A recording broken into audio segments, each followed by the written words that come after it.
Thank you, thank you. So how many of you would like to have a lot more money in your lives?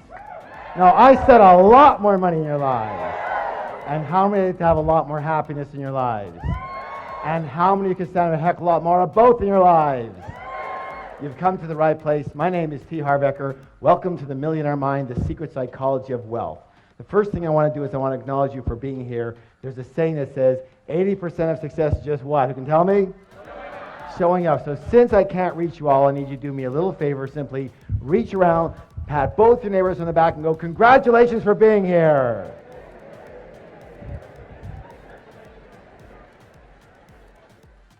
It takes a lot of courage to really have a look at your life sometimes and admit what's going on. And most of us, well, we're not the best admitters, are we? Kind of reminds you of this story about this lion who's walking along the path of the jungle. And he comes across a monkey. And he goes, hey, monkey, who's the king of the jungle? And the monkey goes, you are, sir, you are. He goes, that's right, and don't you ever forget it.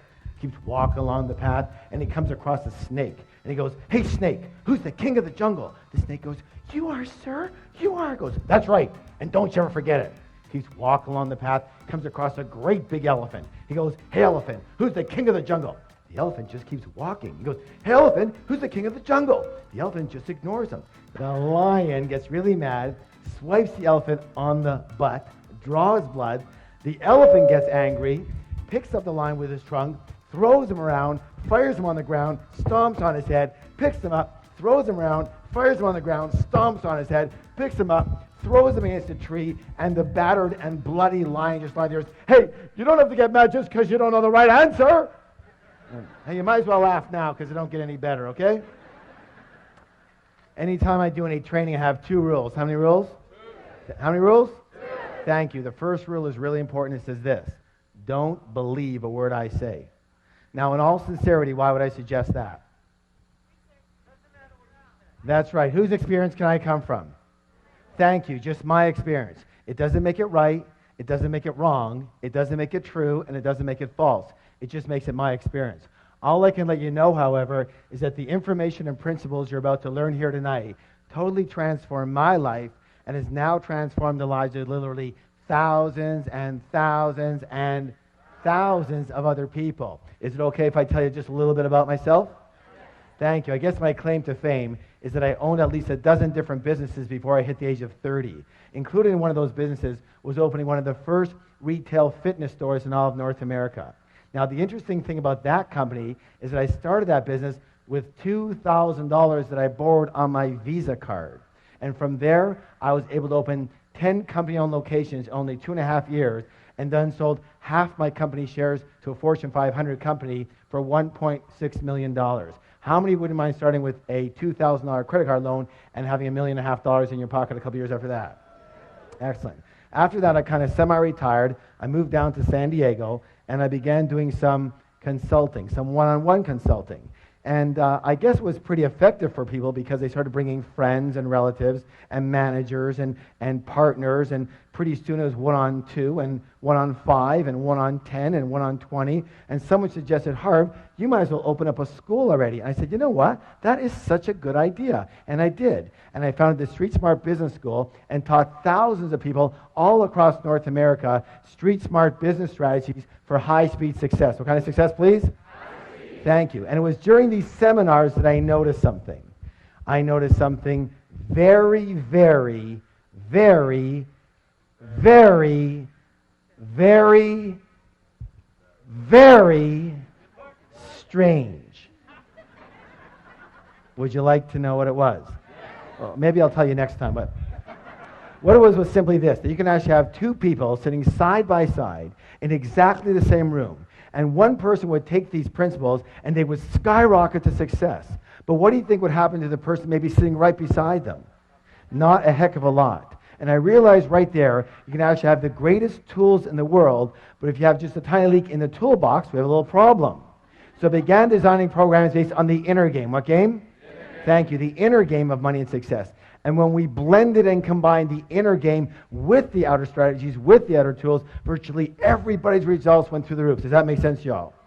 A good example of what I'm talking about with this inner game is, how many of you notice the phenomenon that when a millionaire loses their money, they generally have it back a very short time later? True?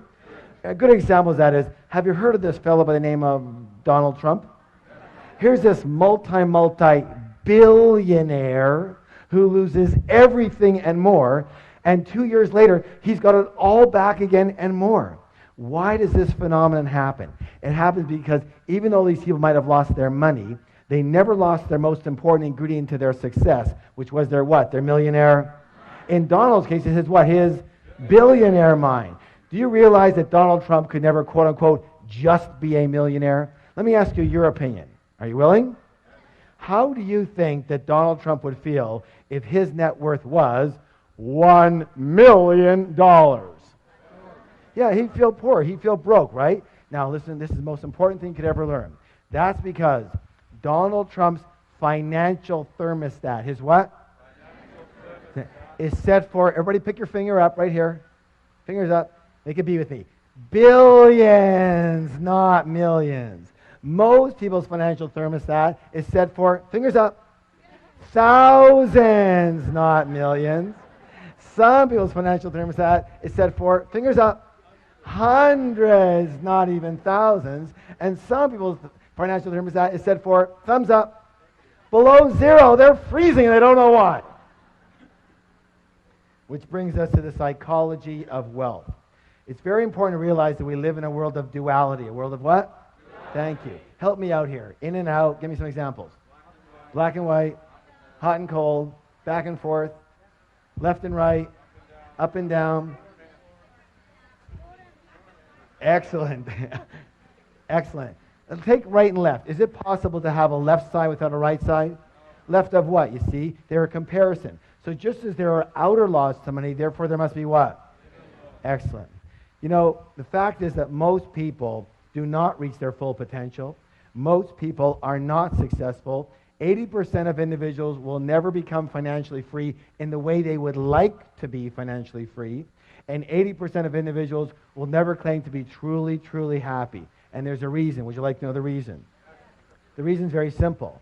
That most people are a little on the unconscious side. They live only on a very superficial level of life, only based in the visible world, only based in what they can see. Now, a good example I'm talking about here is, we're going to call this the tree of life. Tree of what? Life. Excellent. And on this tree grows what? Fir. Who said fir? Fruits. What's the word? Fruits. So we take a look at the fruits of our life, which are our results, right? And we don't like them. They're too small. They don't taste good. There's not enough of them, right? Well, what do we tend to do? Don't we tend to focus more and more of our energy and focus on those fruits, on those results? Yes? Except for one thing that we forgot. What is it that created those particular fruits? It's what? It's those roots that create those fruits. It's what's under the ground that creates what's above the ground. It's what's invisible that creates what's visible. True or true? Is that sometimes or all the time? Let me ask you a question. Is this the way it is in nature or not? Yes. Are you a part of nature? Yes. Then it may be the case that it might be the same with us, yes? Yes. All right, very good. So, the most important thing that I think people need to realize that they just don't seem to get taught anywhere is that we don't live in only one realm alone. We live in at least 4 different worlds at once. We live in the mental world. What world? The mental world. We live in the emotional world. What world? We live in the spiritual world. What world?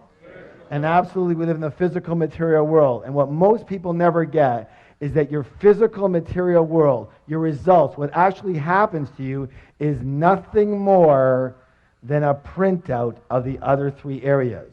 These are the fruits, but these are the roots that cause those fruits. This is your result, but these are your causes. Does that make sense? Yes? This is what's above the ground, but this is what's below the ground. This is what's visible, but this is what's invisible that causes what's visible. So, it boils down to this, that money in the real world, the real stuff, Money, the physical reality, is nothing more than a result. It's a what? Result. Money is a result. Wealth is a result. Health is a result. Illness is a result. Your weight is a... We live in a world of cause and E. Let me ask you a question. How many of you ever heard anybody allude to the fact that a lack of money was a little bit of a problem? Anybody ever hear that? Let me say this right now. A lack of money is never, ever, ever, ever, ever a problem. It's never a problem. A lack of money is merely a symptom. What's the word? Of what's going on underneath. Lack of money is just the result. What is the root cause? Meaning that the only way to permanently, what's the word please? Permanently change your outer world is to first change your what? You know what? We're going to give that some energy by doing a declaration together. Who can tell what a declaration is? A statement that we make what? Out loud. Thank you. And, you know, why does that work? And let me just put it this. I'm not going to get into the whole situation around it, but everything is one thing. Everything is energy. What is it? Energy. What is it? Energy. Everything is energy. And all energy travels in what? Frequencies and vibrations. So when we make a statement out loud, we are sending a vibration, A, into the universe, and B, if we put our hand on our heart, on our chest, we feel the vibration of that specific statement throughout the cells of our body. Yes or yes? Yes? You know, I know for a lot of you, you're thinking, oh my God, is this ever hokey? But the way I figure is this. I'd rather be really hokey and really rich than really cool and really broke. How about you? All right, please stand up. Let's have some fun. Let's have some fun with it. Good job. Now, here's what I want you to do. Put your hand on your chest, on your heart. Sir, your chest, not her chest. Come on, let's go. And simply repeat after me. My inner world creates my outer world. My inner world creates my outer world. Again. My inner world creates my outer world. One more time, twice as loud. My inner world creates my outer world. Now, turn to somebody, look them in the eye, give them a high five and say, you have a millionaire mind. I wanted to share with you something called the process of manifestation. The process of what? Manifestation. All right, help me out here. Your thoughts, lead to your feelings, which lead to your results. Excellent. One more time, all together. Your thoughts lead to feelings, lead to... I'm very well known for making the following statement. And the statement is even on the very back of the book that we've been talking about. And it says this. It says, give me 5 minutes with anyone, and I can predict your financial future for the rest of your life. How? Very simply. In a short conversation, I can identify what's called your money blueprint. Money what? Blueprint. Thank you. Each of us has a personal money blueprint already ingrained in our subconscious mind. And my friends, it is this blueprint, more than anything and everything else all combined, that will determine your financial life. You can know everything about business. You can know everything about marketing, about negotiations. You can be the best salesperson. You can be the best at your job. You can know everything about finances. You can know everything about stocks. You can know everything and every strategy about real estate. But if your money blueprint isn't preset for a high level of success, you will never, and I repeat, never amass a large amount of money. And if by chance you do, you will either quickly or slowly lose it. It's very simple. It boils down to that. And the good news is you can actually change your blueprint. Good? So let's talk about the blueprint so you understand it. How is your blueprint formed? The blueprint is formed specifically based on the information. The what? Thank you. The information or programming you received in the past, especially as a young child. Who are some of the primary sources of this information? Parents. Good. Who else? Teachers. Yes, religious leaders. Good. Good. Friends, grandparents. Good. Yes, media. Very good. Culture. Let's take culture. That's a good one. Isn't it true that certain cultures have a certain way of thinking and dealing with money? Yes. And other cultures have a completely different way of thinking and dealing with money? Yes. And let me ask you a question. Does the child come out of the womb doing it that way, or were they taught how to do money that way? Thank you. Put your hand on your chest.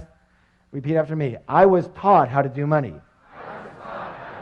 Thank you. And so was I. We were all taught how to do money. And unfortunately, most of us were taught by people who either didn't have a lot of it or who had a lot of emotional issues around it. True or true? So how are we taught? How are we conditioned? 3 primary ways. How many? 3. You guys are doing great. 3. And the first way is called verbal programming. What kind of programming, please? Thank you. That's all about what did you hear when you were young? The second one's called modeling. What's it called? That's all about what did you see when you were young. And the third one's called specific incidents. Specific what? That's all about what did you experience around money, wealth, and rich people when you were young. Now, let's talk a little bit about verbal programming. Let me hear some of the phrases that you heard about money, wealth, success, rich people when you were young. What are some of the ones that you heard? Yes, money doesn't grow on. Yeah, what? It takes money to. What else? Money doesn't make you happy. Good. Money's the root of all. Okay. We can't. Yeah. There's never any. Rich people are greedy, criminals, crooks. Wonderful. That's perfect. That's perfect. Yeah. You can't take it with you, right? Spoken like a true spender. All right. Do you want to hear my father's favorite? Anytime I asked him for anything, he'd growl at me and go, "Hey, what am I, made of money?" I used to joke around with him. I go, "I wish. I'll take an arm, a leg. I'll take a baby finger, Dad." He never laughed once. Never once. Let me say this. All, what's the word? All. Each and every statement you heard when you were young, every one of those is lodged in your subconscious mind and part of the blueprint that is running your financial life. Let's talk about the next one, modeling. Here's an interesting one. What were your parents or guardians like in the arena of money when you were growing up? Did one or both of them manage money well, or did they mismanage money? Were they spenders or were they savers? Were they shrewd investors or were they non-investors? Did money come fairly easily in your household, or was it always a struggle? Let me ask you this. Was money a source of joy in your home too? Or was it a source of bitter arguments? Why are we talking about this? Because there's a saying that says this: monkey see monkey, and humans aren't far behind. So generally, we will tend to be exactly like, identical to one or a combination of both of our parents in the arena of money. Unless we're exactly the opposite. Why would someone be the opposite? That's right. It just depends on how angry you were at them or at the situation. You said, "I will never live like this again." Got it? The third way is called specific incidents. Specific what? Specific incidents. Now, the best way to talk about that is with my own life and my own wife. Her name is Rochelle, and when she was 8 years old, she would hear the clanging of the ice cream truck coming down the street, and she would run to her mom and ask her mom for a quarter, and her mom would say, "Sorry, dear, I don't have any money. Go ask Dad. Dad's got all the money." She'd run on over to Dad. She'd go get her quarter. She'd go get her ice cream. She was a happy camper. The next week, she'd hear the clang of the ice cream truck coming down the street. She would run to her mom and ask her mom for a quarter, and her mom would say, "Help me out now. Sorry, dear, I don't have any money. Go ask your dad. Dad's got all the..." She'd run on over to Dad. She'd get her quarter. She'd go get her ice cream. She was a happy camper. Question! What did my wife learn about money? Yeah, first of all, that men have all the money. So when we first got married, what do you think she expected of moi? I'll tell you what, it wasn't quarters anymore. Somehow she graduated. What did she learn about women and money? That's right, that women don't have money. Mom, the deity, didn't have any money, doesn't have money. Therefore, the way of being for a good woman to be is not to have any what? Any money. And so whenever she had money, she'd have to what? Get rid of it. And she was darn good at it too. You know, she's very exact. You give her $100, she spent $100. You give her $200, she spent $200. You give her $500, she spent $500. You give her $1,000, she spent $1,000. Then she took one of my programs. She learned all about the art of leverage. I gave her $2,000, she spent $10,000. There was only one thing we ever fought about. Can you guess what it was? Money. And it almost cost us our marriage. And all I can say is thank God that we learned about the material we're talking about now and how to completely recondition each of our own blueprints, and, this is important, create a third blueprint for the relationship. Create a third blueprint for the what? As an umbrella for the relationship. Now, I want you to know something. As many of you know, as many graduates, we have a 3-day Millionaire Mind Intensive program. And one of the things I'm proudest about that program is what we're able to do for people in relationships around money. Because I know what was hurting me more than anything and biggest pain in my life. And what people don't really get is that each of you have your own blueprint, but you're going to need a third blueprint, like an umbrella blueprint. Agreements, for example, on how the relationship's going to work around money. And most of us never entered a relationship with that in place. True or true? And most of us have never looked at it like that and go, let's create an umbrella blueprint, have we? And until you do, you'll always have problems with other people around money. So, all I can say is that it worked like magic, and we have never had a disagreement since. We fought every single day. Now, you would think that's an exaggeration, wouldn't you? I wish. No, some of you going, no. I wish. Every single day for 9.5 years. And we have never had a single disagreement around money since. And now it's been 11 years. Good or good? All right, give that a hand. Hey, you can do better than that. Let me hear ya. So the big question, even bigger question, the big question is this. What is your current money blueprint set for? Are you preset for success, for mediocrity, or for failure around money? Are you set for struggle with money or for ease around money? Are you set for working really hard for your money? Raise your hand if you're a big hard worker. Come on, let me see it. Where are you? Good. Nothing more than a preset pattern or program. That's all that is. Or are you set for having a nice balance in your life? Are you set for having a very consistent income or an inconsistent income? You know, the up and down yo-yo effect. First you got it, then you don't. Then you got it, then you don't. Then you got it, then... Raise your hand if you know that one really good. Nothing more than a preset pattern. That's all that is. Are you set for having a very high income, a moderate income, or a low income? Do you know there's actual numbered settings?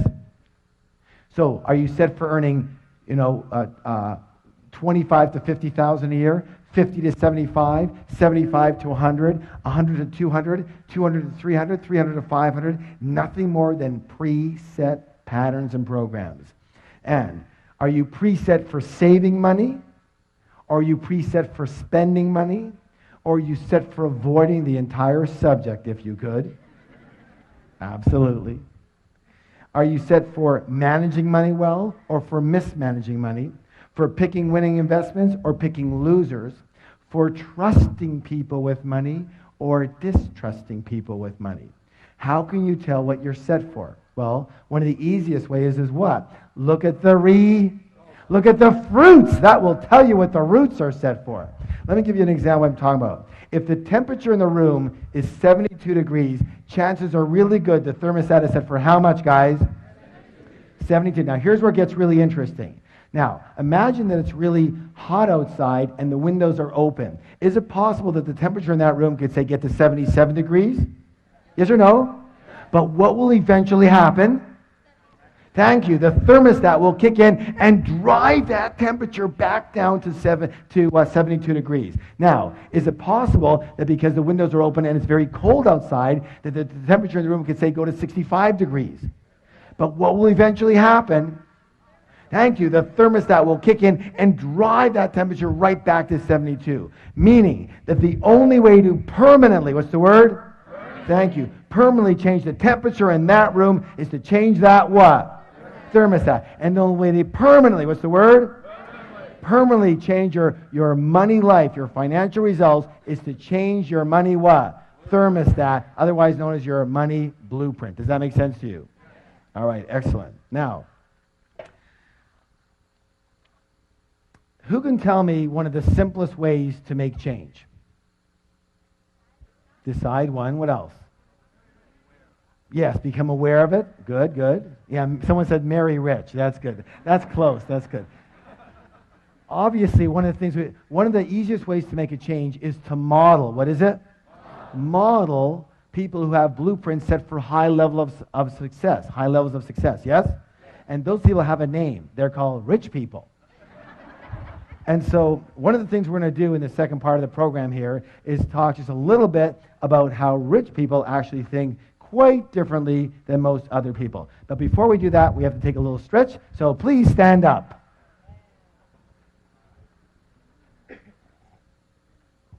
All right, raising your arms nice and high. I want to hear a big, big groan. Let me hear you. Oh, good job. And this way, oh, louder. And the other way, oh. And backwards, oh. And forward. Oh. Give somebody a double high five and say, you're awesome.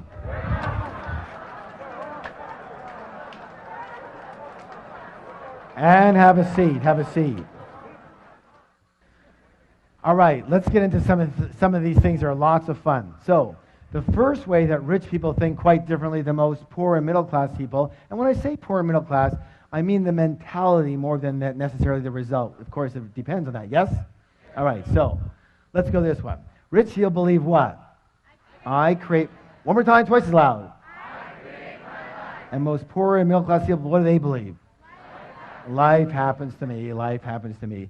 If you want to create real wealth, it is imperative to believe that you are at the steering wheel of your life. You have to believe that you are the one who creates your success.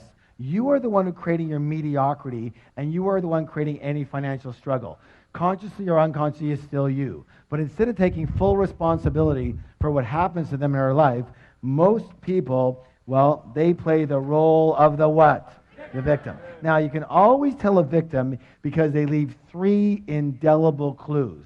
And we're going to go over these right now. But before we do, I want you to realize that I do fully understand that what we're about to talk about here has nothing to do with anyone in this particular room. But just in case you know someone who should have been here, make sure you bring them next time. Yes? All right. So the first thing they do is what? They blame, that's right. They blame the economy. They blame their type of business. They blame the stock market. They blame the real estate market. They blame the city they live in. They blame the taxes. They blame the government. They blame their employer. They blame their employees. They blame their manager. They blame customer service. They blame their partner. They blame their upline. They blame their downline. They blame their husband. They blame their wife. And of course, everybody wants to blame their parents for something. Or the next thing they do is they do what? Thank you. They justify their situation by saying something like, well, you know, money's not that important. Let me ask you a question. If you said that your husband or your wife or your boyfriend or your girlfriend wasn't that important, would they be around for very long? I don't think so, and neither would what? You know, neither would money. And people come up to me in my major seminars all the time, and they'll walk up and they'll say something like that. They'll say, well, you know, Harv, money's not that important. And I'll go, you're broke, aren't you? And they'll go, well, right now I'm a little short. No, not right now, always. You've always been broke, yes or yes. And they go, of course they're broke. Of course they're broke. If you didn't think having a motorcycle was important, would you buy one? Would you have one? Of course not. If you don't think having a pet parrot is important, would you buy one? Would you have one? Of course not. If you don't think money's important, would you have any? Of course not. You know, you can actually dazzle your friends with this information. The next time your friend comes up to you and says something lame like that, here's what I want you to do. I want you to roll your eyes up into here and look up into the heavens and put your hands up here on your forehead and go, you're broke. And they're going to go, how did you know? And you're going to go, what else do you want to know? That'll be $50, please, and you'll have a whole new business. Of course they're broke. Let me just say this for the record. Anybody who says money is not important doesn't have any. True or true? All right, now, the third one here is absolutely imperative. What's it say, please? Complain. Let me say this right now. Complaining is the absolute worst possible thing you could do for your health or your wealth. The worst. Why? Well, one of our other programs is called the Wizard Training. What kind of training? And that's all about how do you manifest what you want with elegance and joy versus a lot of struggle. And the way to do that is using universal principles. And so you can be in alignment with the laws of nature instead of fighting against them. Does that make sense? All right. And one of those principles I'm sure you heard of, and it says this. I want you to repeat it. It says, what I focus on expands. Let me hear you. What I focus on expands. One more time. Tell somebody else, please. Excellent. Now, here it is. Let me ask you a question. When you are complaining, what are you focusing on? What's right with your life or what's wrong with your life? And since what you focus on expands, what are you now going to get more of? What's right with your life or what's wrong with your life? Absolutely, you're going to get more of what's wrong with your life. When you are complaining, you are actually attracting crap into your life. When you are complaining, you turn into this big, giant crap magnet. And have you ever heard that complainers, they usually say the same thing, say, well, of course I complain. Look how crappy my life is. And now you know better, so you can say, no, it's because you complain that your life is so crappy. Shut up and don't stand near me. So I'm going to give you some homework. Are you willing? An action plan. Now, here's what I want you to do. For 7 days, how long? No complaining. Not out here and not in here. And when you can do that for 7 days, I promise miracles will occur for you. And it's got to be a whole 7 days. Why? Because you still might have some, residual crap coming to you from before, right? Because crap doesn't travel at the speed of light, It travels at the speed of crap, and it's really slow. So it has to be a whole 7 days. Are you willing? All right, good job. Now, here's the thing you have to understand. Here's the secret. Are you ready for the secret? No, you're not ready. Are you ready for the secret? All right. Lean forward. Hands on your ears. Let's see them. Okay, here we go. Ready? There's no such thing as a really rich victim. Yet being a victim definitely has its rewards, doesn't it? What's the big reward people get out of being a victim? That's right, they get attention. Is attention important to most people? It's the most important thing to most people. Why? Because when we were infants, we made a mistake, and a big one. Almost all of us. And what we did is we equated attention with love for the purposes of survival. But they're not the same at all. Does that make any sense? And because of that mistake, most of us really don't even know about true love. We know about what's called ego love, meaning we love another person for what they do for us versus who they are, having nothing to do with us.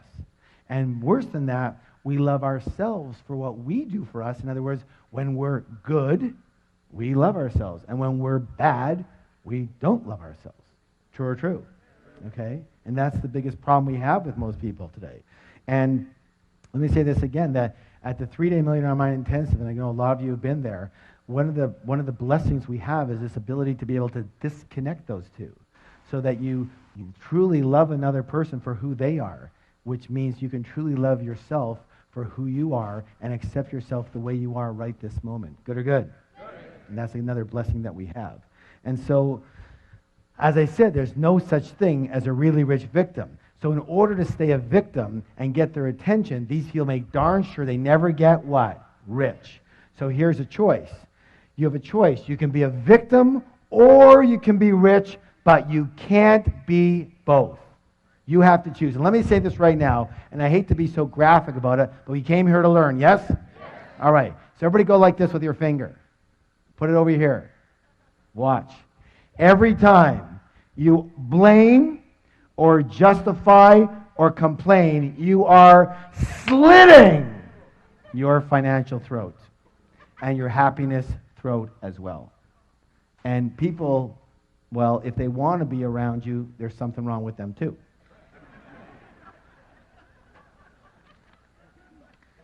So it's time to acknowledge the fact that you create everything that's in your life, you create everything that's not in your life, and everything in between. You create your wealth, you create your non-wealth, you created your exact financial situation that you're in right now. Now that's a good thing to know, isn't it? Because if you create it, you can discreate it. And you can create something else. Yes? All right, please stand up for the declaration. Put your hand on your heart. I create the exact level of my financial success. I create the exact level of my financial success. Again. I create the exact level of my financial success. One more time, twice as loud. Turn to somebody, look them in the eye, give them a high five and say, you have a millionaire mind.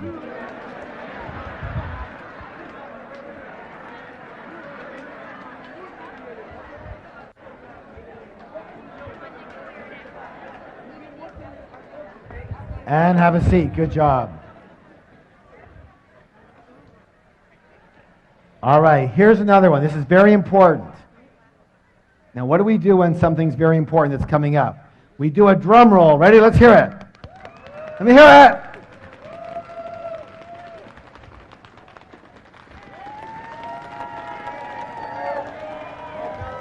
Good job.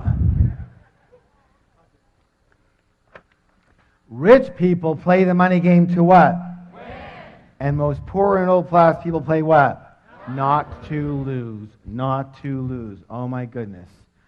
Most people actually play the money game on defense versus offense. Let me ask you your opinion here. Again, in sports or any game you play strictly on defense, tell me, what are your chances of actually winning that game?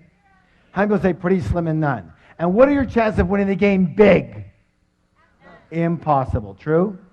And that's the way most people play the money game on defense versus offense. You know, their primary concern for a lot of people is survival and security. You know, so what is your goal? What's your objective? What's your true intention? For a lot of people, their primary intention is to have enough to pay the bills. I just want enough to pay the bills. On time would be a miracle. Or I just want to get by. Or look, I just want to earn a decent living. And due to the power of intention, that's exactly what you're going to get and not a dime more. Some people know this quite well, yes? Or you have middle class people, and middle class people, what's their big intention? They just want to be what? Comfortable. You know, it's so important to them, we're going to write it 2 times. So there's comfortable, and then there's this word. What's this word? And we all know comfortable leads to rich, yes? Yes? Yeah, and that's not my experience. Let me say this right now, just for the record, in my experience.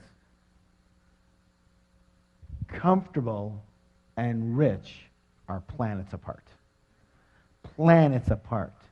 What you need to do and who you have to be comfortable is a whole different world than who you have to be and what you have to do to get rich.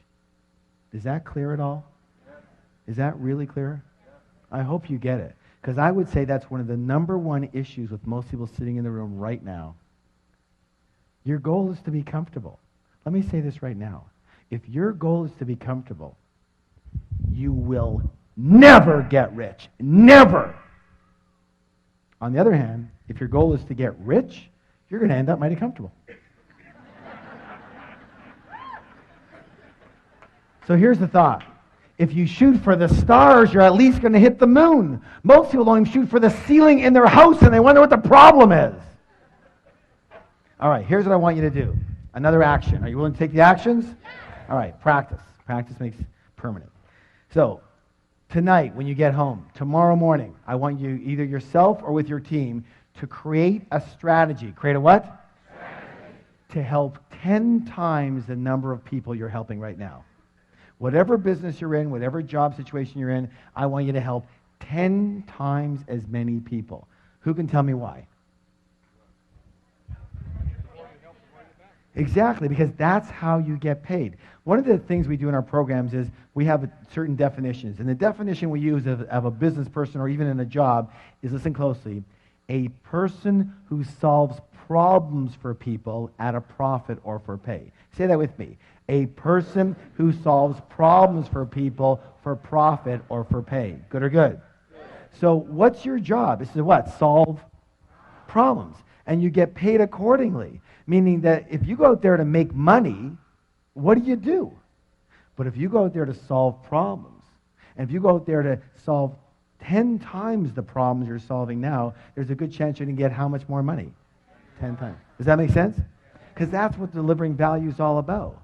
It's about solving. Let me put it this way. If you're not solving a problem, I guarantee you're not getting paid. People say, well, Harv, how do I make more money? Wrong question. The better question is, how do I help more people? How do I help 10 times the people? And that's going to take a little strategy. And for a lot of you, it's going to take a little more leverage, a little more systemizing, a little more being based on results versus time. Does that make any sense? Yes or yes? All right, good job. So, please stand up for the declaration. Good exercise, yes. Hands on your heart. My goal is to become a multi-millionaire and more. Let me hear you. Again. Again. And nothing less will do. Let's make a high five and say, you have a millionaire mind. Question. In the last one, why did I ask you to add on and nothing less will do? Listen closely. This could be the most important words you hear all night. Are you ready? What you settle for is what you get. Let me say it again. What you settle for is what you get. If you look at your life right now, the results of your life is exactly what you've settled for. You understand what I'm saying? People walk into a job situation or a business. They walk into a job and they're in a job interview and the interviewer says, "Well, what's your salary expectations?" And they go, well, $250,000 a year. And the guy goes, "What? This job pays $30,000. Really? So find me another job that pays me $250,000. See, if you are only willing to do what it takes to earn $250,000 a year, that's all you'll accept. And you will keep on hunting and searching and creating the strategy until you get there. But if you are willing to take $30,000 and be comfortable and get by, that's it. You're done. Does that make any sense at all? Yes. What you settle for is what you get. Say it. What I settle for is what I get. Tell somebody else, please. Good job. All right, let's go to the next one here. This one here is a simple one and really short. Listen closely.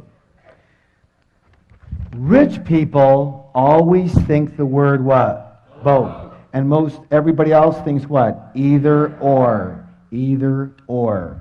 As in, either I can be rich or I can be spiritual. Either I can be rich or I can be good and kind. Either I can be rich or I can be generous. Either I can be rich or I can have my health. Either I can be rich or I can have time for my family. Either I can have money or I can have love. Either or, either or. All that is called scarcity thinking. What kind of thinking? Scarcity thinking. And the answer to all of those is what? Both. Both. Listen. Listen. You're smart enough. You're intelligent enough. And you are creative enough to create a strategy that works for you in your life. And if it's not working on day one, you readjust it until it's working on day two. The answer is what? Both. What is it? Both. Both. Absolutely. You can be kind and generous and loving and spiritual and compassionate and really, really rich. Good or good?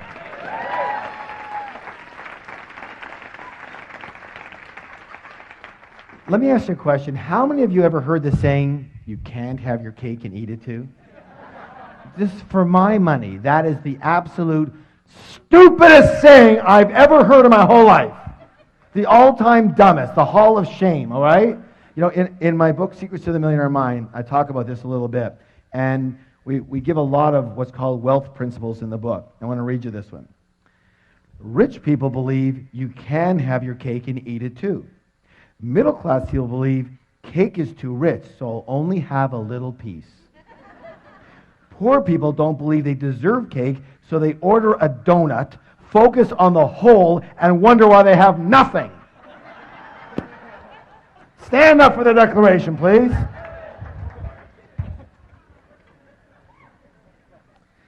It goes like this. I can be kind, generous, and loving and still be really, really rich.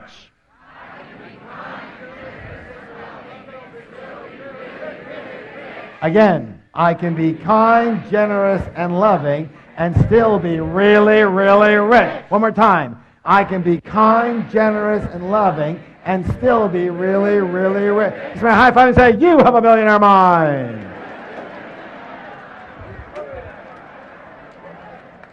All right, good job, guys. Excellent work. This one here is such an insidious one. It's like something in the back of most people's mind, but they never will say it out loud. And it's one of the biggest blockers of all the blockages of wealth. Are you ready? Yeah.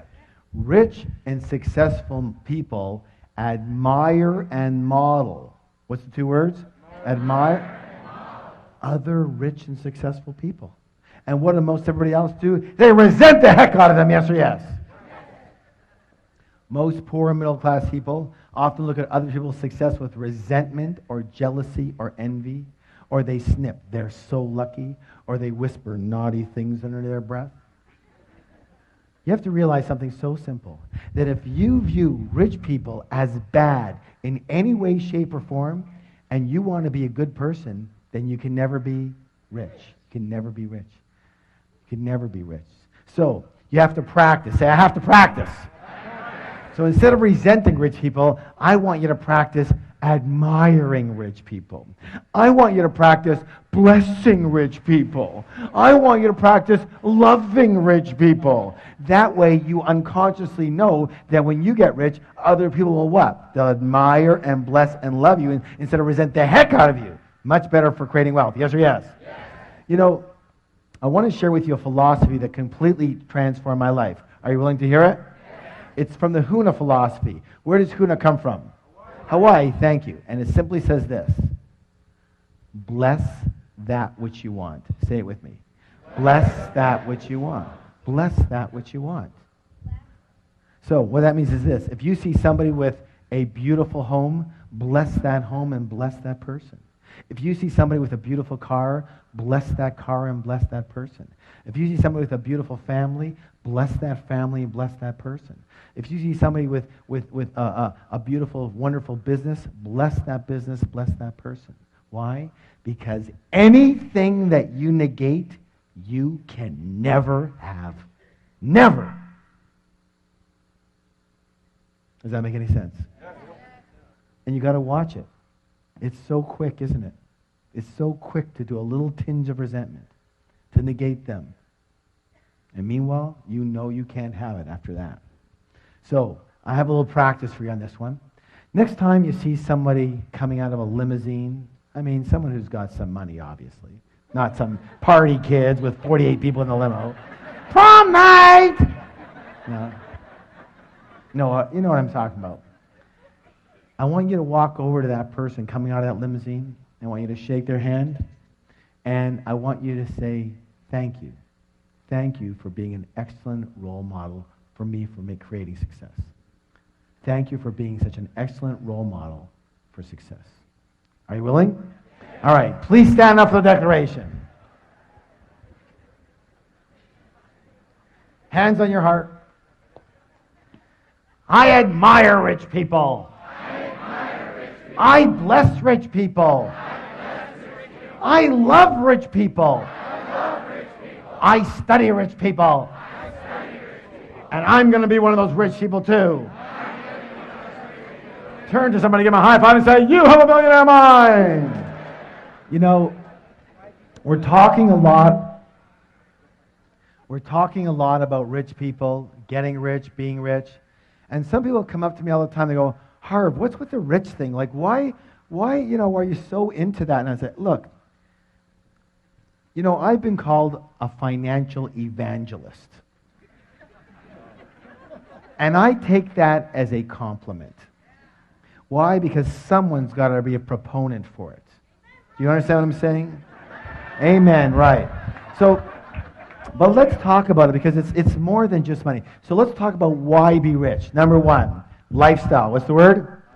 Hey, obviously that's the most obvious one for the wonderful lifestyle that can afford you and your family. It's a nicer way to live, yes or yes? Yes.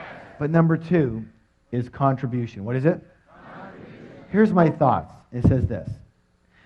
My feeling is this, that if you have the wherewithal to be rich, it's your duty, it's your obligation to do so. Why? So that you can help people who simply do not have that wherewithal. Does that make sense to you all? Because, and I'll say this, that if you're in this room, you probably have the wherewithal. Especially you self-selected yourself to be here. If you're hearing this message, you selected yourself to be that. You understand? And here's where I came up with that, like very specifically, a good example. A while ago, I was reading in the newspaper about a woman in Africa, Tanzania to be exact, and she has a goiter problem. Do y'all know what a goiter problem? It's like when they have the big, thick neck, right? And it's a thyroid problem. And you know that problem can be completely alleviated with a 10-minute surgery, 10-minute operation, and it's gone. In Tanzania, they have a decent medical system, but it's a pay-for-play deal. In other words, you pay for your doctor or your hospitalization or whatever. This woman with this goiter problem and it costs, by the way, $31 for this 10-minute operation. She has been saving for just over 5 years. 5 years, and she has $22. Twice a week she doesn't eat. She has a newborn child who's going to be another mouth to feed, so she's feeling that it's going to take her another 5 years to get the other $9. So you would think, for goodness sake, someone just send her the stupid $9. Problem. There are millions, what's the word? Millions. Of people in this situation. Millions. Not one, not two, not 10, not 10,000, and not hundreds of thousands. Millions in this situation. So how can you help them better? By being broke or being rich enough to be able to do something about it? Do you understand what I'm saying? And I get this all the time. I get people saying, well, you know, what about the environment? What about this? And what about they're taking all the oil and they're killing all the forest and all that? They. Yes, some of them are. You want to save the environment? Get rich, buy a few million acres and save it.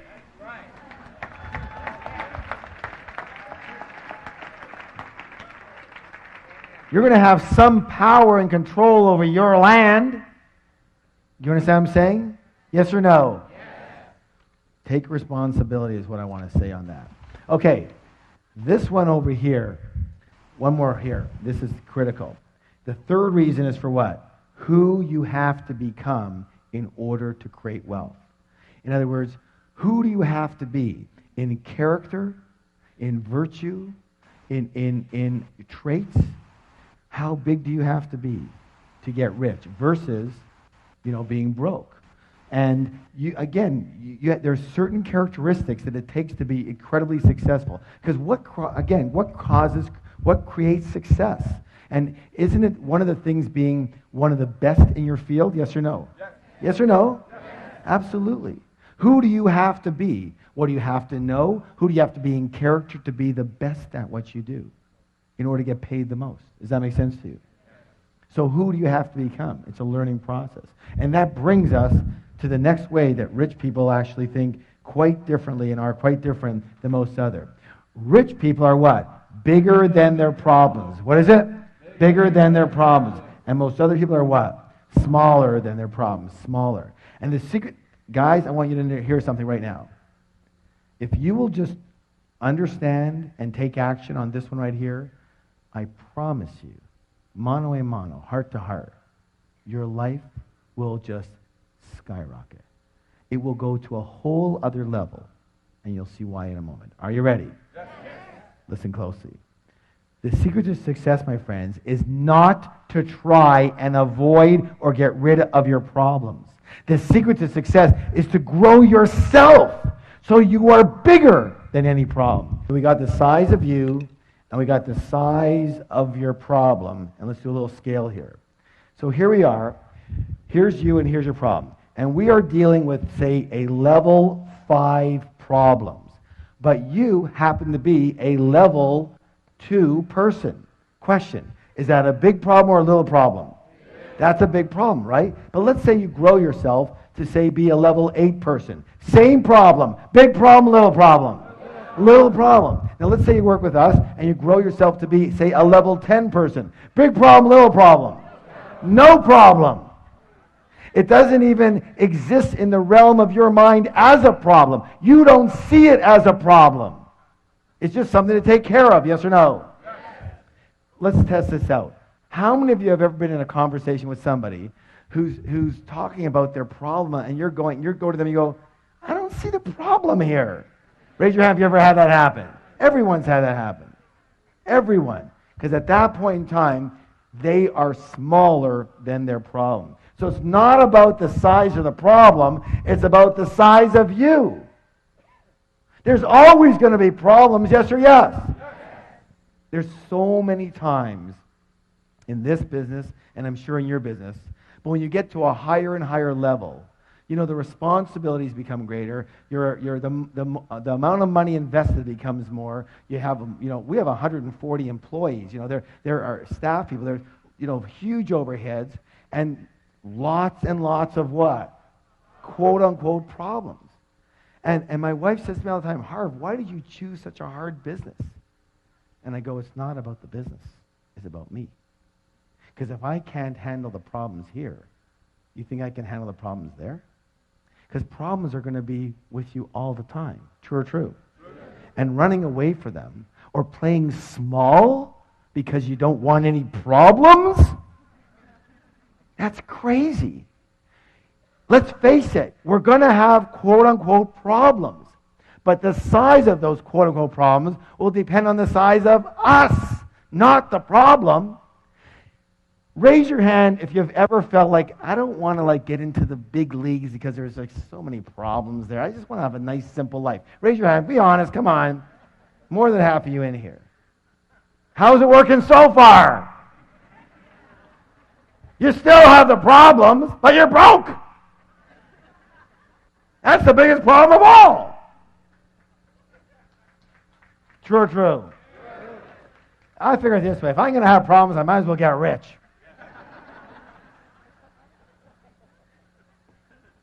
All right. So, I'm going to give you a little anchor. Who knows what an anchor is? An anchor is what? A trigger so you can remember something. So here's what I want you to do. From now on, every time you look at something you perceive as a major problem in your life, here's what I want you to do. Are you ready? I want you to do this. Mini me, mini me, mini me, mini me. So you can remind yourself that if that's a big problem, you must be very small right now. And you better put your attention where it belongs. What? On the problem or on you? On you. That's right, on you. And you don't give up, and you don't get taken out, and you don't bail out, and you don't say, well, this is too hard. I want to do something different. How many have ever said something like that? How many say something like that almost every day? It's not the size of the problem. Have you heard the saying, fortunately or unfortunately, you take yourself with you wherever you go?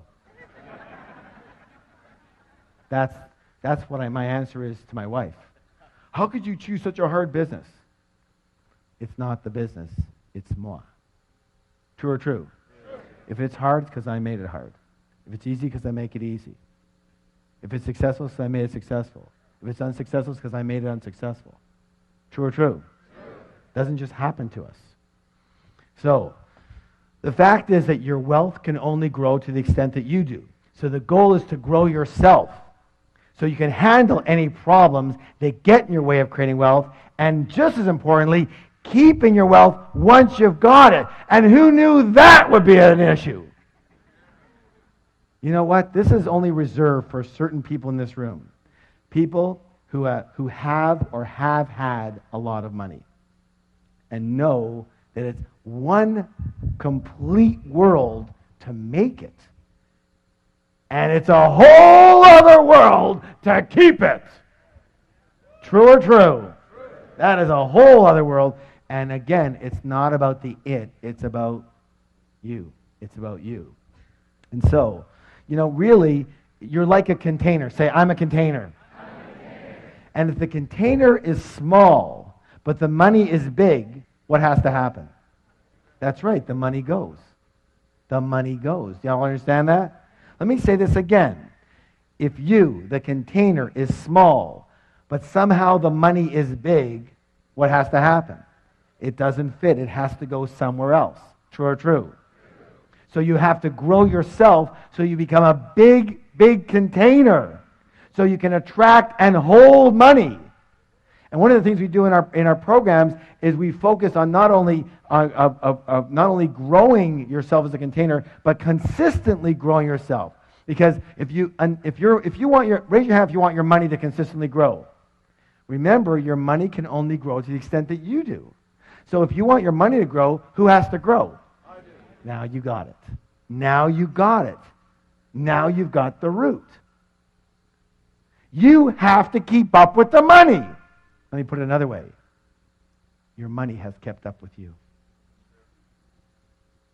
I'll say it again.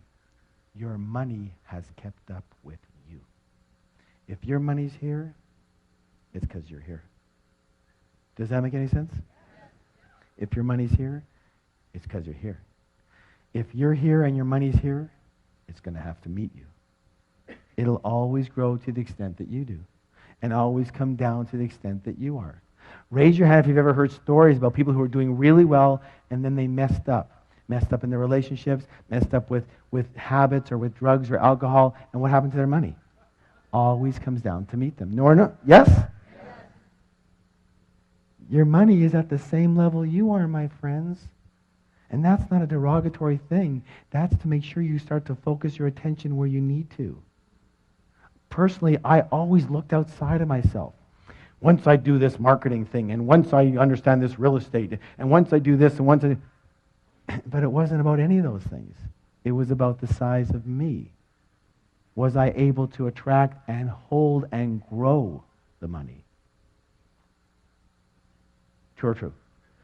I hope you get it. Now, so, like I said, you must grow yourself to be a big container so you can attract and hold big wealth. And here's the beautiful thing about it. If you are a big container, if you are a big person, and your intention is to have wealth, a lot of money, but right now you don't have it, guess what has to happen? What has to happen? The money has to come. Why? Because it's a universal principle. And the universal principle says that the universe abhors a vacuum and will rush in to fill any space that's created for it. And if you're a big container, but you only have a little money right now, the money has to come if that's your intention. True or true? You know, it reminds me. Good. That's good news, isn't it? You keep working on you. You're on the right track. You're on the right track here. You know, my favorite plant is the Chinese bamboo plant, along with that line. Why?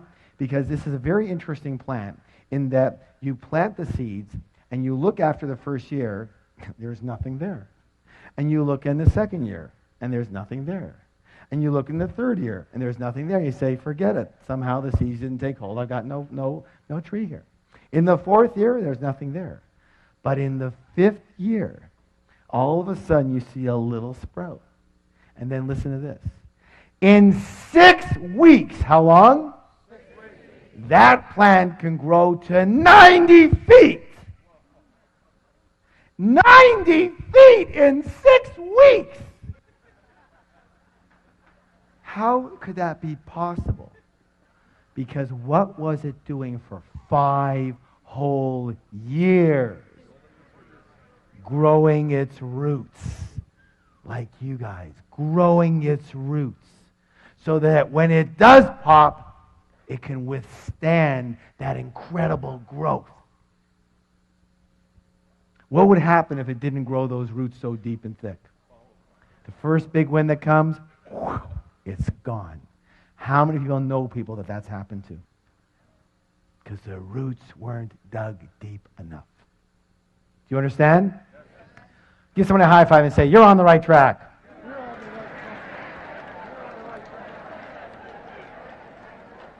That's why it's so imperative that you keep learning and growing. Learning and what? Growing. Because listen closely. This is very important.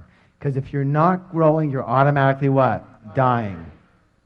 I'm saying it again. If you're not growing, you're what? Dying. If you're not sure that's a scientific fact. I'm not a scientist, but ask any scientist and any person who's involved in physics. Raise your hand if you have a plant or flower at home. If your plant's not growing, what's it doing? It's dying. Any living organism, same with us. And that's why I have a message for all you guys and all you gals who are a little, say, semi-retired or retired or a little older and going, there's nothing left to do. Just kind of play around, and that's okay. But guess what? You're going down. You're going down. If you're not growing, you're what? Dying. That's why being comfortable sucks. That's why it sucks. Because you can't stay comfortable. You can't stay stagnant. You're either going up or down. It's a dynamic universe. Yes or yes? Yes. So forget comfortable. You keep on growing. Well, I don't want to kill myself. What does that mean? I don't want to kill myself. What do you think? To grow, you have to kill yourself? No, being comfortable and stagnant, that kills you. It's not these either-or stuff, these words I don't want to kill myself. I'm never going to have time for anything. Well, why don't you create time for things you want to do and create time for business and create time for your family?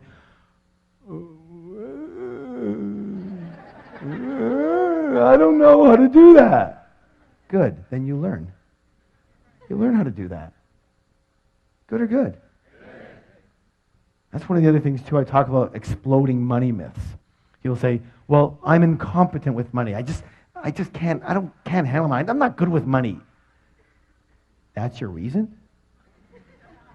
Well, I'm not a good piano player. But if I wanted to play piano, I'd what? Learn. Hello. We don't come out of the womb doing money. Most of us got taught. But what about taking the responsibility and accountability and going out there and learning it? Learning the field you need to learn. Learning the investments you need to learn. Learning how to do money. When people are at my seminar and they go, I'm incompetent with money. I'm just not good at it. And that's their reason? It's crazy. Learn how to do it. Good or good? Good. Listen, no excuses. No excuses, no reasons. In our Enlightened Warrior Training Camp, we have a flip chart that says, reasons or results. And the big one is what? Or. Reasons or results. You cannot have both. If you have a reason, you know you didn't get the result. True or true? So, the result is rich. Yes? Yes. And everything else is your story.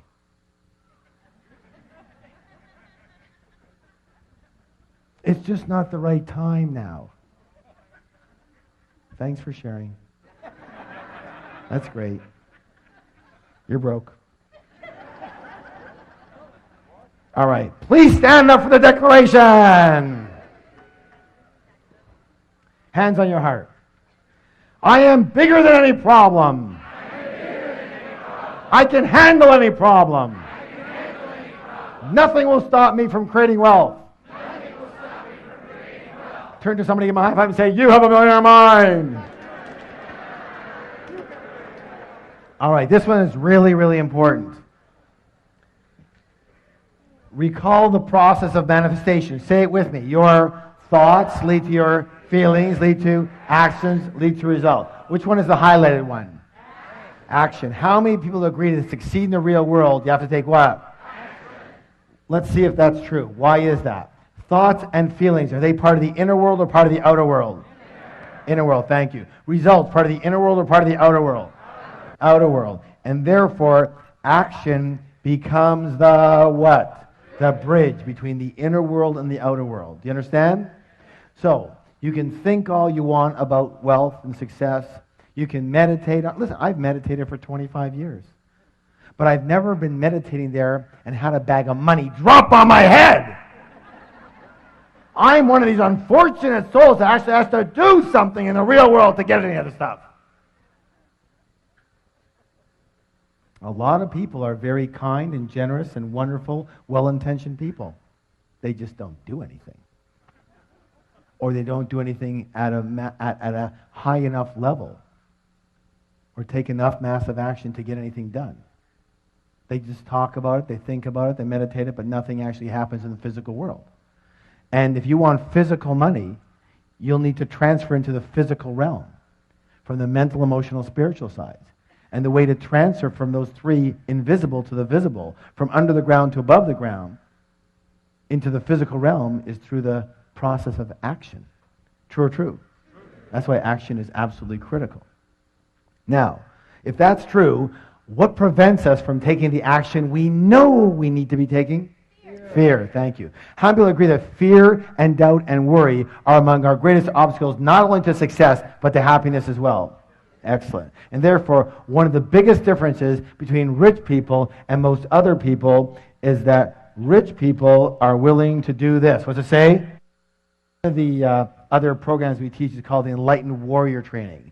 And it says that the true warrior can tame the cobra of fear. What's the key word? Tame. It doesn't say kill the cobra. It doesn't say get rid of the cobra. It doesn't say run away from the cobra. It says what? Tame the cobra of fear. Let me say this right now. My friends, listen closely. Listen closely. Are you listening? Yes. It is not necessary to try and get rid of fear in order to succeed. Rich and successful people have fear. Rich and successful people have doubts. Rich and successful people have worries. They just don't let those feelings stop them and take them out. Unsuccessful people have exactly the same feelings, but they let those feelings stop them, paralyze them into thinking, oh my God, what will happen? And they're done. True or true? True.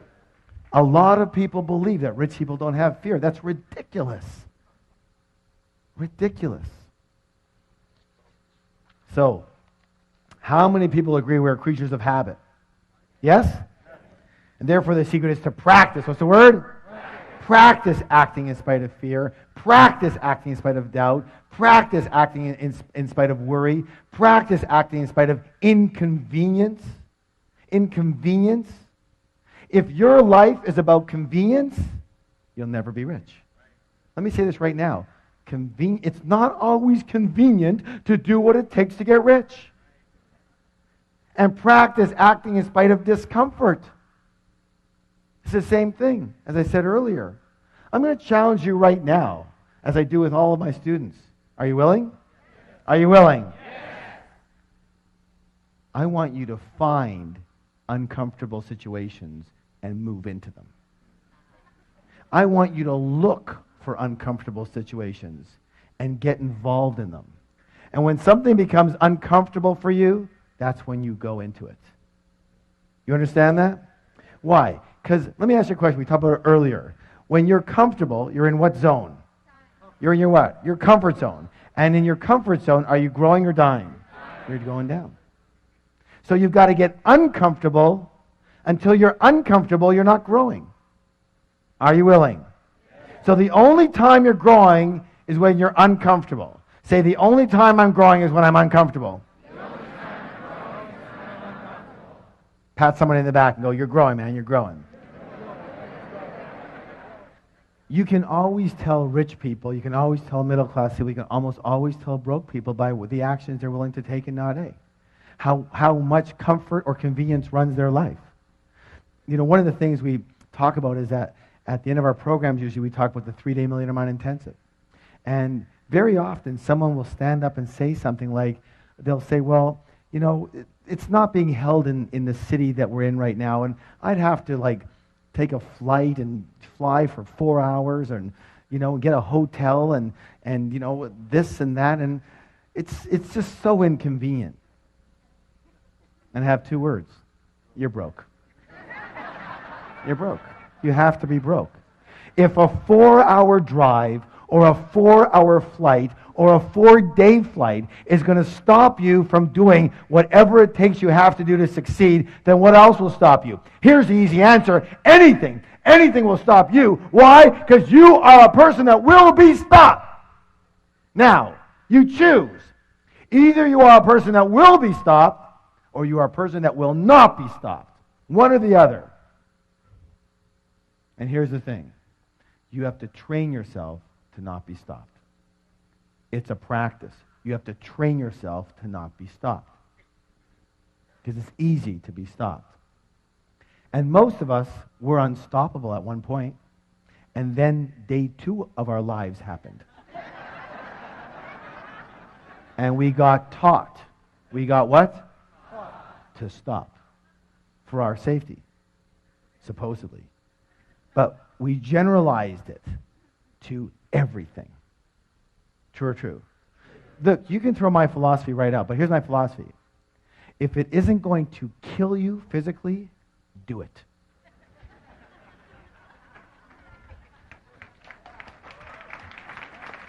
Just do it. One of the things I've been noticing lately with a lot of the rich people I've been dealing with, very rich people, is they're willing to take a shot. It's amazing. I'm a lot less risk prone than they are, but I also see where I am and where they are. Now I do pretty well, but these guys do amazing. And it's like you give them a proposal and they go, that makes sense. That could work. Yeah? All right, let's give it a shot. And I'm going, well, I'm not sure it's going to work. I know, but let's give it a shot. Well, I'm not that sure. I know, but let's go for it. Let's give it a shot. What's the worst that can happen? Oh, we lose a few bucks, we try another thing. Well, okay. You understand what I'm saying? They're willing to go for it. And we, like if someone's going to get a little upset with us, no, I don't want to do that then. Well, what if I lose what I've got? No, I don't want to do that. I'm going to keep it simple. If it's not going to kill you physically, do it. You'll be so much better off in the end than waiting for the exact right moment and time. By the way, when's the exact right moment in time? When you feel comfortable. Notice? It's got you coming and going. And so it doesn't let you be comfortable so that you can make sure it keeps you out of harm's way. Because your mind is a protective mechanism. Its job is to protect you, not to help you succeed or be happy. Did you know that? Good or good? All right, good. So, please stand up for the declaration. One more here. I act in spite of fear. I act in spite of doubt. I act in spite of worry. I act in spite of inconvenience. I act in spite of discomfort. I act in spite of anything. Turn to somebody, give them a high five and say, you have a millionaire mind. This is a 45-pound arrow with a nice steel tip on the end of it. A wooden arrow here. And in a moment, I am going to pick one of you to come up here and break this arrow in a highly unusual way. So you all better listen very closely. Are you listening? Yes. All right, good. Everyone hold up your index finger. Excellent, good. Now, take it and press it into the soft part of your throat and push in really hard. If you start to gag and choke, you've got the right spot. That's where you'll be breaking the arrow. Now, the arrow break is a metaphor. What is it? It's a metaphor, symbolizing breaking through an obstacle that's happening in your life. So let me show you what this is going to look like. Michelle, if you can come up here, that'd be awesome. What this is going to look like.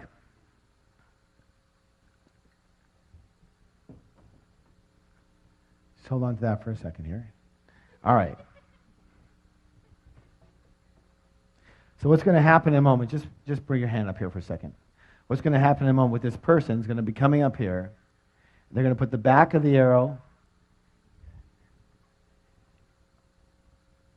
into the glove and the steel tip point into their throat like that, okay? And then when they're ready, or if they're not ready, they're going to walk into the arrow and hopefully break the arrow before it impales them. What? Hopefully. Hey, we have a very good track record. We're up to like 65% now. That's a passing grade, you know. All right. Now, a few rules. Rule number 1. When you're up here, you absolutely must keep your mouth closed when you're doing this. Who can tell me why? That's right, splinters. And by the way, we didn't always know that. Rule number 2. You're going to be covering your eyes with goggles, okay? There's another set over here for you. And rule number 3, walk directly into the arrow, straight on. Do not twist to the side.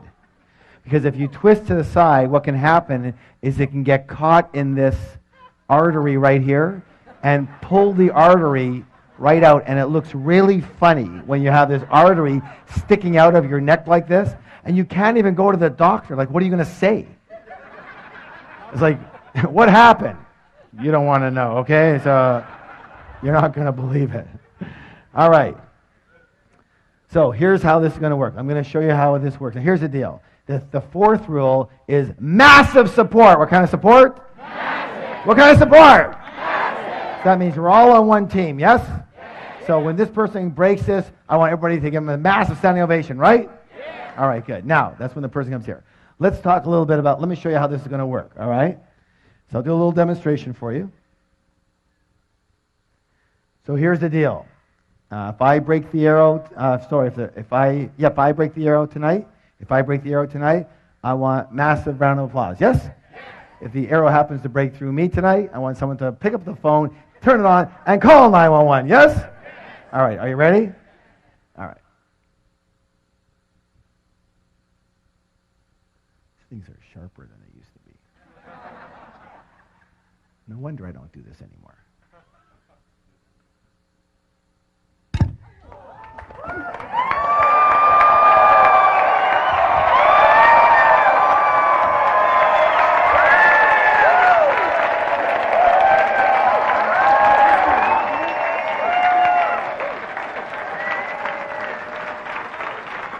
Thank you. Excellent. Have a seat. Oh my gosh, look what I found. A steel arrow.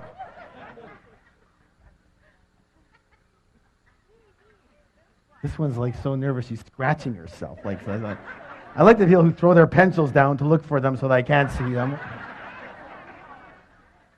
Who's never done anything like this but has something, hold on, as I said, This is a metaphor. A metaphor means it's something that you are trying to break through tonight. Never done anything, would be scared to death to do this. Would be totally scared. Doesn't look too scared to me. Are you? Okay, come on up here. Give a round of applause. Okay. What's your name? Nicole, okay? Yeah, the first thing we have to do, Nicole, is take care of some legal work. Here you go. Here you go. So you're going to sign a release form. Seriously? Yeah, seriously. Are you kidding me? So print your name over here. It basically says that we accept no responsibility for your death or injury. Okay. And the date today is what? Okay. I can't even write. You had a nice neck.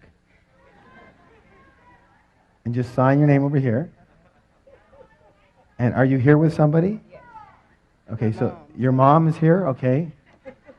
And she let you come up here? She doesn't know? Yeah. Put your phone number there. And again, unfortunately now, because of some recent situations, you have to put an emergency contact here.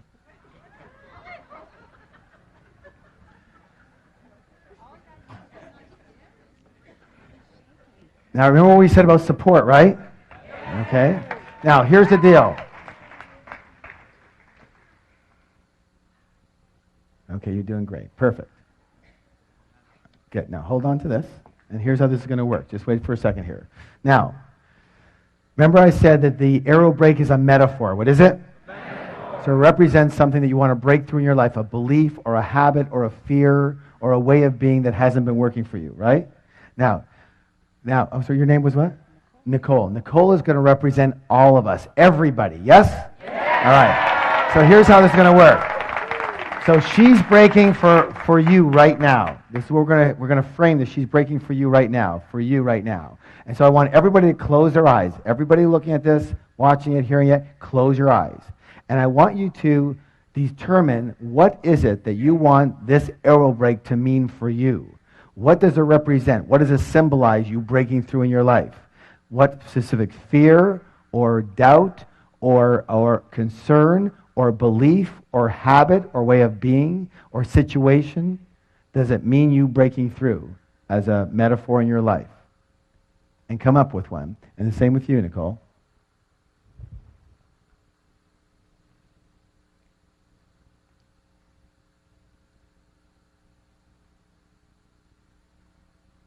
Okay. Please open your eyes. And let's hear from Nicole. What was it here for you?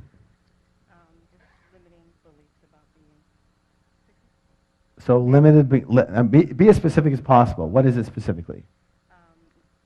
Basically that men have the money and women don't. Excellent. That's so what she said. Can I share it? Yeah. That men have the money and women don't. And that's a belief that a lot of people carry. Yes? Yeah. Men carry that too. That's why they handle money in certain ways. True or true? And many, many women grew up with that belief. Yes? It's very hard to break that belief, but we're going to break it right now. So here's the belief that men have the money and women don't. Got it? Now, unfortunately, we're going to have to turn this around this way. All right, put that on your eyes. And don't go until I tell you to. Michelle's going to be holding for you. All right. And so what I'd like you to do is, Nicole, stand over here. That's it. Move over this way. Come towards her a bit this way. Okay, good. Now, come on closer over here. Okay, now don't go until I ask you to. And now put 1 foot forward, 1 foot back a bit. That's it. You're going to be walking straight in when I tell you to go. And keep your shoulders square, okay? Now don't go yet. How does that feel? How does it feel? Is it comfortable or uncomfortable? Uncomfortable. Very uncomfortable. Good. You ain't felt nothing yet. Wait till that thing goes in. Okay, hold on. Here's the deal. Here's it. See, are you sure it's in the right place? You're a perfectionist? No. Yeah, you are, aren't you? Yeah, it's got to be perfect, right? No, it's not. But that doesn't matter. Here's the deal. Whatever your mind is telling you right now, just let your mind chatter. It's okay. But don't believe it. Because you saw me do it. It's doable. And if anybody can do it, you can do it. Say, I can do it. I can do it. So, this is a steel rod. What's your throat? A steel rod. What is it? This is a toothpick. What's this? Toothpick. So in a moment, you're just going to look at Michelle. You're going to go give her a hug. You're going to forget this even exists. You're just going to walk right into it and don't even think about it. You guys ready? Yeah. Ready, go. Hard! Yeah!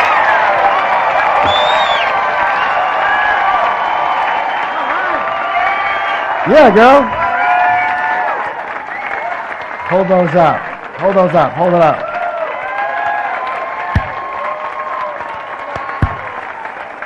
Way to go. Now, stay here for a second. Stay here for a second. Look at that. Now, okay, go ahead. Now, question.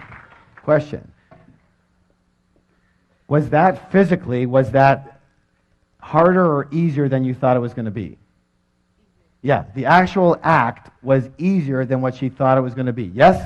All right, give her a round of applause. Thank you so much.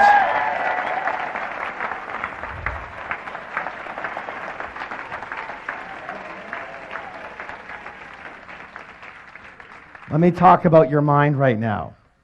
Remember, she said it's easier than she thought it was going to be. And let me say this right now. I'm going to guarantee that 99.999% of all the things you think that you can't do, that are going to be way too hard, too many problems, are easier than you think they're going to be. Raise your hand if that's ever happened for you. Where your mind has made something up to be, oh my God, and then when you did it, it was like, what was the big deal about? True or true? Let's talk about that. Let's listen closely. Your mind is the greatest soap opera scriptwriter in history.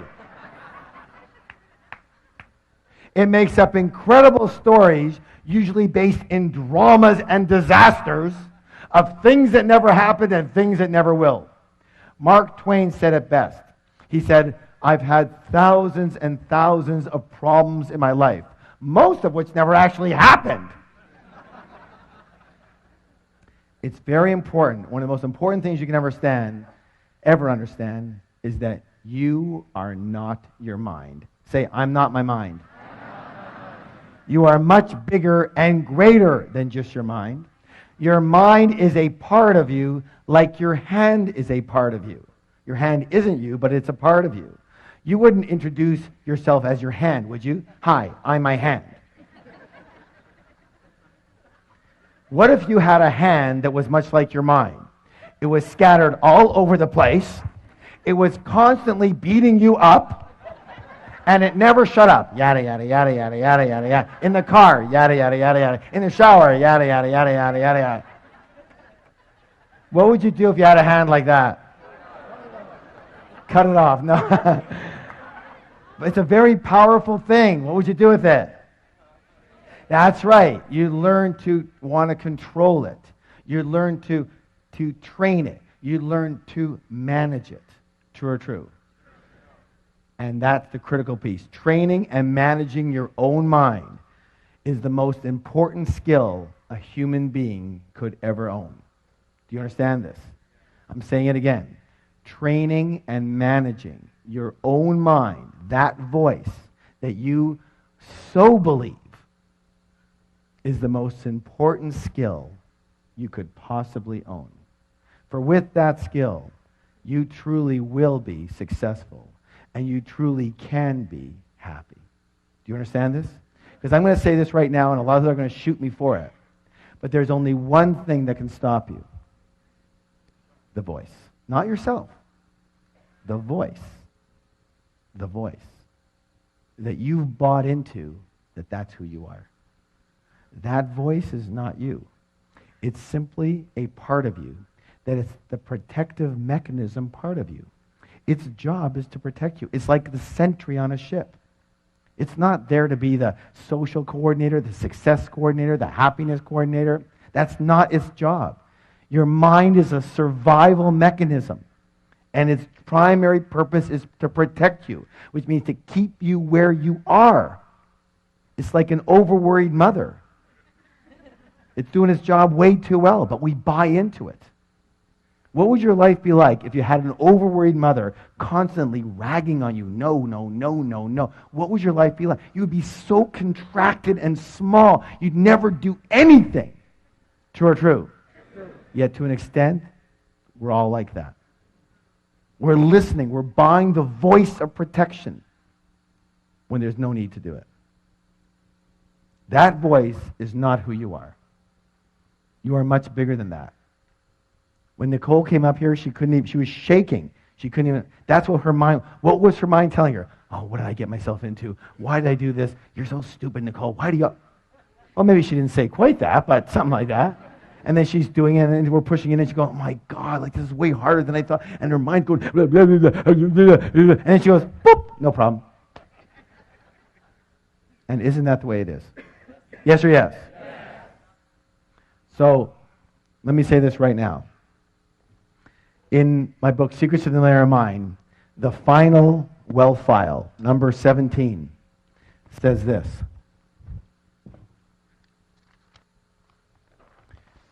Rich people are willing to what? Learn and grow.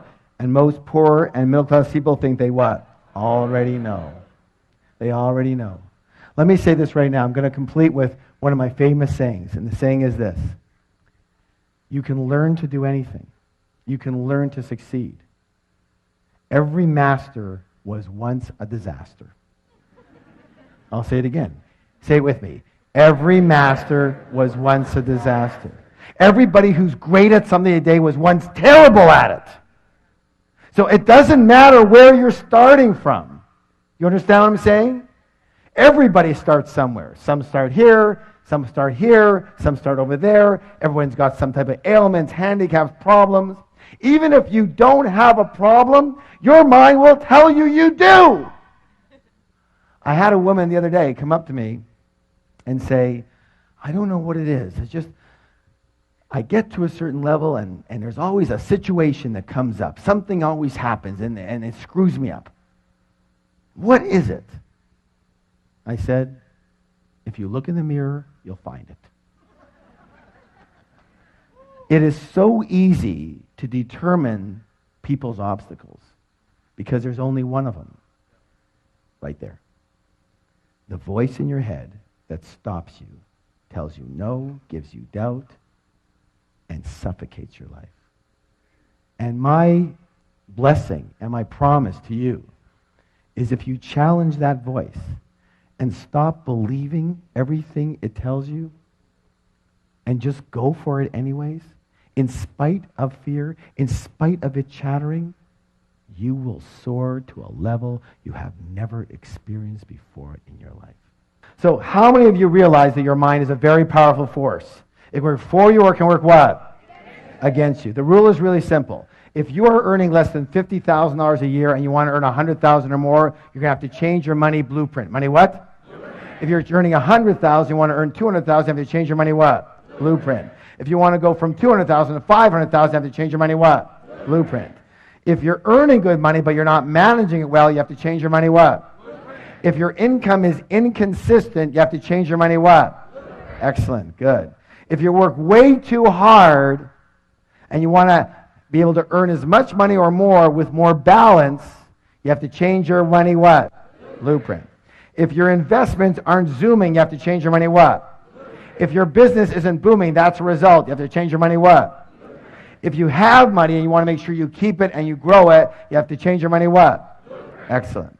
And unfortunately, your current money blueprint will tend to stay with you for the rest of your life unless you identify it and you change it. And that's exactly what we do in an extraordinary 3-day program called the Millionaire Mind Intensive. It's changed the lives of thousands and thousands and thousands of people all over the world. And if it's okay with you, I'd like to tell you just a little bit about it and give you 2 critical principles. Fair enough? All right, listen closely. The first part is called winning the money game. What's it called? There are proven strategies for creating fast financial freedom, and you have to know them. Millionaire Mind Intensive, you're going to learn exactly how rich people play the money game so you can do what? Model exactly what they do. Let me ask you a question. If you had a parent, let's say a father, for example, that when you grew up, your parents were extremely rich. But not only were they rich financially, they were rich emotionally, spiritually, they were kind and loving, and they taught you the ropes of how to do money. How many of you think you could be doing a lot better right now? Exactly. Exactly. And that's what you're going to be able to do. Rich people have a very specific way of playing the money game, and you're going to learn to do exactly what they do. And this includes learning how to create massive amounts of passive income. Raise your hand if you believe passive income is important. Someone tell me why. What's the word? Freedom. Thank you. Freedom. What's the word? Freedom. Without passive income, you can never be what? Free. Now, here's where it gets interesting. This is why almost all the other trainers out there send their students to us. Did you know that just about everyone is programmed not to earn passive income? Not to earn it. Programmed not to earn it. You're not sure? Maybe we should test this out. Let me ask you a question. When you were 12, 13, 14, 15, 16 years old, and you needed money, what did your parents say to you? Did they say, well, then go out there and earn some passive income? Did they say that? What did they do? Go to work. Go get a... And that's exactly what we did. We went to work. And we learned, what's the word? We learned that we work for money. We learned to have money, you must what? Raise your hand if you were taught that. Everybody was taught that. Yeah, and hard too, for a lot of you. But money comes from work, yes or no? And so that's the dendrite. That's the neurological pathway. That's the path of least resistance in your brain. And it's unnatural and completely unfamiliar and discomfortable for your brain to know passive income. It doesn't work for it. And so what happens is either people don't start in that arena, or if they do start, they get a little ways and then they sabotage themselves to go right back to 72 degrees. What the thermostat is set for, which is working for money. Do you understand that? Let me say this right now. At the Million Mind Intensive, when you walk out of there, you will be reconditioned so that passive income is your path of least resistance. It will be the primary way that you prefer, believe, and act in accordance with creating money. Good or good? Good. It'll be a natural thing for you. Good? Good. Now, let me say this also.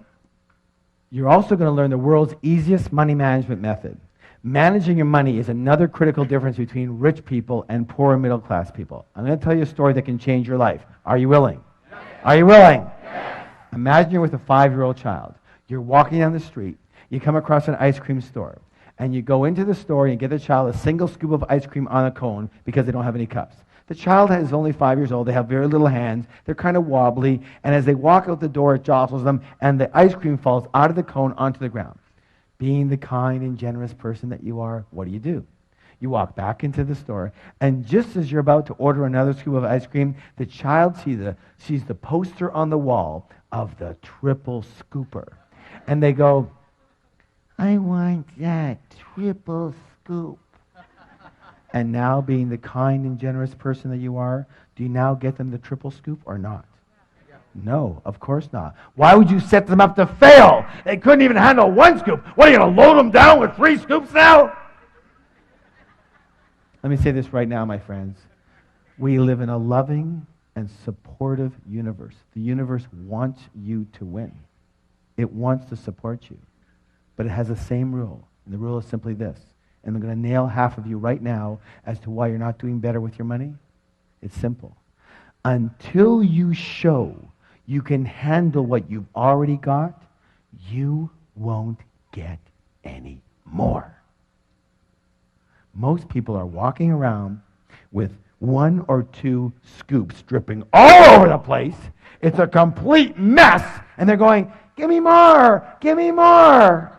And the universe is going, why? I gave you more. Look what you did with it. Some of you are laughing nervously. Let me say this right now. You're going to learn the simplest, easiest, most effective way to handle money that you've ever seen in your life. A 5-year-old can do it, and 5-year-olds do it. And when you start handling your money like this, when you simply show whatever you believe in, whatever universal power, whatever yourself, your inner self, whatever you want to show, when you simply show that you can handle what you've already got, even if it's just $1, you watch. And I don't use this word lightly, but you watch as miracles occur for you. Things you could have never dreamed of, things you could have never planned of. They just start happening for you. Why? Simple. When the child can hold a single scoop, you are very willing to get him another scoop. True or true? True or true? How many of you got a big hit out of that one right there? Okay? You need to start handling your money in a very easy and effective way. Now, in short, you're going to learn a step-by-step method for winning the money game so that you never have to work again unless you choose to. Raise your hand if you'd like to have that choice. Raise your hand if you'd like to have the choice a lot sooner than later. Then we'll see you there.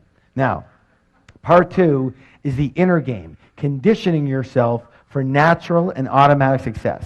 And in this section, listen to this, we actually identify your current money blueprint. And using several extremely high-impact processes, we actually change your blueprint right on the spot, right there, right on site, right on the premises, right that weekend. We don't teach you how to change your blueprint and send you home to change it. Why? Because you won't. Why? Because we're creatures of what? Habit. Now, here's the thing. Did you know that there's 2 kinds of habits? How many? 2. How many? 2. There's doing habits, But just as importantly, my friends, there's not doing habits. And everything you're in the habit of, everything that you're not doing right now, you are in the habit of not doing it.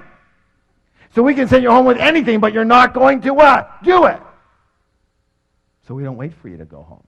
We do it right there on the spot.